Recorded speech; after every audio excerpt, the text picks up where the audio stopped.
장 초반에 엄청난 상승세를 보였지만 대부분의 상승을 되돌리면서 마감했습니다. 월요일에 있었던 AI 주식 관련 대학살이 모두 끝났다고 생각한 순간 장중에 백악관에서 내일부터 관세가 시작된다는 엄청난 한마디가 나오면서 뉴스나 텍스트를 분석해서 트레이딩을 하는 알고리즘들이 인간이 할 수 있는 속도보다 빠르게 매도를 진행하면서 주식들이 갑자기 하락세로 전환되어 상승세가 멈춘 것으로 보입니다. 다만 월요일처럼 급락한 것은 아니고 어제의 상승세가 꺾인 것으로 해석됩니다. 사실 이와는 별개로 나스닥은 1월 한 달 동안 1.6% 상승했고 S&P 500도 2.7% 상승했으므로 전체적으로는 상승 흐름이 이어지고 있는 것이 사실입니다. 하지만 지금처럼 급격한 변동성이 계속되고 있기 때문에 저는 현재 나스닥이 2018년과 비슷한 양상을 보이고 있다고 생각합니다. 물론 올해도 플러스 마감할 것이라고 보지만 중간중간 엄청난 급락이 나타날 가능성이 있습니다. 2018년 주식시장이 난이도가 있었다고 많이들 말하는데 그 이유는 여러 차례 극단적인 하락을 경험했기 때문입니다. 그러므로 주의가 필요합니다. 특히 이러한 시기에는 장기 투자자들은 흔들리지 말고 실적이 좋은 우량주를 매수하는 것이 좋으며 스윙 투자자들은 지금까지 힘들게 벌어온 돈이 갑자기 급락하여 모든 수익을 되돌려서 수익률이 0%가 되는 상황을 피하기 위해 주가가 강세일 때마다 수익 실현을 하고 확률적으로 주가가 오를 확률이 높은 매수 타점에서만 매수를 진행하는 전략을 짜는 것이 좋겠습니다. 장기채 금리가 크게 상승했습니다. 장기 금리가 4.5%대에서 유지되고 있고 연준이 금리 인하 기미를 보이지 않는 점을 감안하면 올해 특히 초반에는 장기채 숏 포지션을 유지하는 것이 유리해 보입니다.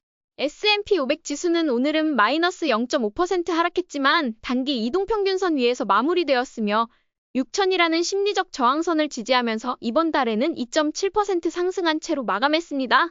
나스닥 지수는 현재 하락 추세에 진입할지 여부가 불투명한 상황인데 다음 주에 있을 팔란티어, 구글, 아마존의 실적 발표를 통해 향방을 가늠할 수 있을 것으로 보입니다.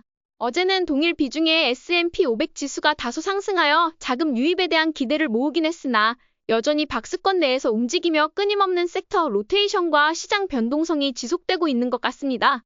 지금은 실적 시즌인 만큼 스마트 머니들의 옵션을 이용한 해지와 숏과 롱이 혼재하는 상황에 더해 월말 정산에 따른 매도세도 있었던 것으로 보입니다. 소형주는 추세 변화 없이 현재 2주째 횡보를 이어가고 있습니다. 한편 공포 탐욕 지수는 장 마감 직전에 하락했음에도 불구하고 어제의 상승분을 단순히 되돌린 수준에 그쳐 하락 기미는 보이지 않아 중립 상태를 유지하고 있습니다. 시장 방향성을 보면 2025년 1월 31일 기준으로 여전히 대상승장의 일환으로 장기적인 상승을 이루고 있으나 단기적으로는 변동성이 계속되고 있습니다.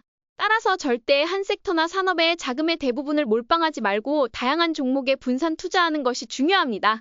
만약 한 섹터에만 몰빵했다면 이번 주 월요일에 거의 20% 하락하는 상황을 맞았을 것이고 이는 투자자들에게 큰 심리적 타격과 일상생활에 영향을 줄 수 있으므로 주의해야 합니다. 원자재 시장에서 오늘도 금값이 지속적으로 상승했습니다. 어제 금값이 역대 정고점을 돌파한 뒤 그 모멘텀을 유지하며 마감했습니다. 매수 기회는 이미 지난 것으로 보이며 보유 중이라면 추세가 끝날 때까지 계속 보유하는 것이 좋겠습니다. 비트코인은 크게 하락했지만 결국 횡보장에서 상승과 하락을 반복하는 양상을 보이고 있습니다. 언제나 저항선과 지지선을 명확히 설정한 후 그 범위 내에서 움직인다면 별다른 추가 행동은 필요 없다고 생각합니다. 빅테크 친구들은 오늘 구글이 다시 한번 정고점을 돌파하면서 마감했습니다. 다만 다음 주에 실적 발표가 예정되어 있으므로 리스크 관리를 철저히 하는 것이 중요합니다. 아마존 역시 다음 주 실적 발표를 앞두고 기대감에 의해 상승했습니다. 아마존은 현재 미국 주식시장에서 매출 1위를 달성했기 때문에 월마트와 비교하여 매출 및 이커머스 경쟁력 그리고 클라우드 부문에서 고객 점유율을 얼마나 유지할 수 있는지가 핵심 포인트가 될 것입니다. 넷플릭스는 여전히 훌륭한 성과를 보이고 있습니다. 단기 매수 신호에 따라 매수하셨다면 지금도 걱정 없이 수익을 내고 계실 것으로 기대됩니다. 메타를 지난주 금요일에 돌파했을 때 매수하셨다면 여전히 수익권에 있으실 것이라고 생각합니다.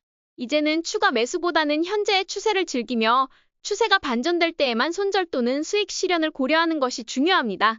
구글이 오늘 $200를 넘어서 역대의 정고점을 다시 한번 돌파했습니다. 다만 현재 진입하기에는 다음 주 실적 발표가 예정되어 있어 애매한 상황입니다. 최근 들어서 실적 발표에 따라 최대 20%씩 급등 급락이 이어지므로 실적 발표 전의 매수는 주의하시기 바랍니다. 테슬라는 오늘도 50일 이동평균선에서 지지를 받으며 횡보세를 이어가고 있습니다. 주가가 지지선과 저항선 내에서 움직이고 있는 만큼 특별한 매매 액션 없이 관망하는 것이 좋겠습니다. 브로드컴은 매수 시그널 가격대로 복귀를 이번 주 내내 시도한 뒤에 매수 신호를 넘어선 가격에서 거래를 마감했습니다. 빠른 시일 내에 급락했음에도 불구하고 엔비디아와 달리 50일 이동평균선을 유지했으며 곧 매수 신호로 돌아온 것으로 보입니다. 애플은 오늘 큰 거래량과 함께 하락했습니다. 이처럼 급격한 돌파 상황에서는 장시작과 동시에 매수하기보다는 시장의 흐름을 지켜본 후 적절한 타이밍에 진입하는 것이 중요합니다. 마이크로소프트는 다음 주 구글과 아마존의 실적 발표에 따라 추가 하락할 가능성이 있습니다. 마이크로소프트 주가가 급락한 이유는 클라우드 애저 매출에 대한 기대치가 크게 낮았기 때문인데 만약 경쟁사들이 더 좋은 실적을 발표한다면 마이크로소프트에는 큰 타격이 있을 수 있습니다. 엔비디아는 현재 죽은 돈 상태이기 때문에 당분간 관망할 수밖에 없습니다.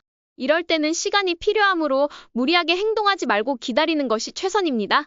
오늘 섹터 상황을 보면 장 초반에 모두 상승했지만 메타, 구글, 넷플릭스 등 12월부터 시장을 이끌어온 주식들이 포함되어 있는 커뮤니케이션 서비스가 살아남아 현재 시장을 주도하고 있음을 알 수 있습니다.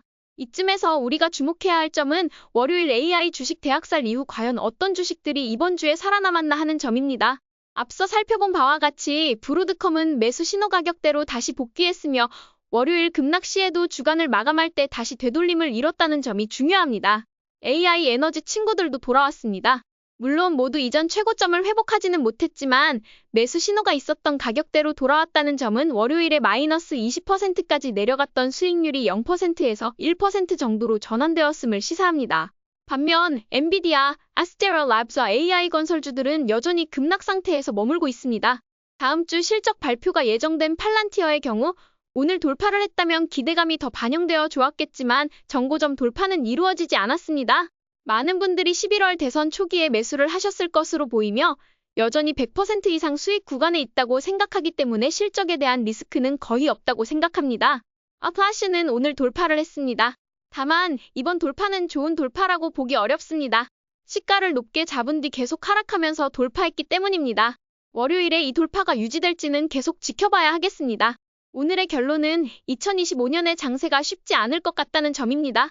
급락과 급등이 계속해서 발생하고 있는데 지수를 중심으로 투자하시는 분들은 크게 느끼지 못할 수도 있으나 개별 주식에 투자하시는 분들은 마치 롤러코스터를 타는 듯한 변동성을 체감하고 계실 것이라고 생각합니다. 다만 이번에 AI 주식들이 20% 이상 하락하는 상황에도 불구하고 다양한 분야에서 100% 이상의 수익률을 기록하는 개별 주식들이 있기 때문에 좋은 리스크 리워드 비율을 유지한다면 스윙 투자로 훨씬 더 큰 수익을 얻을 수 있을 것이라 생각합니다. 그러므로 걱정하지 마시고 본인에게 맞는 투자 방법을 찾아 진행하시길 바랍니다. 오늘도 저희 전략이 재미있으셨다면 좋아요와 구독 버튼 눌러주세요. 지금까지 방구석 헤지펀드 매니저 라일라였습니다. 감사합니다.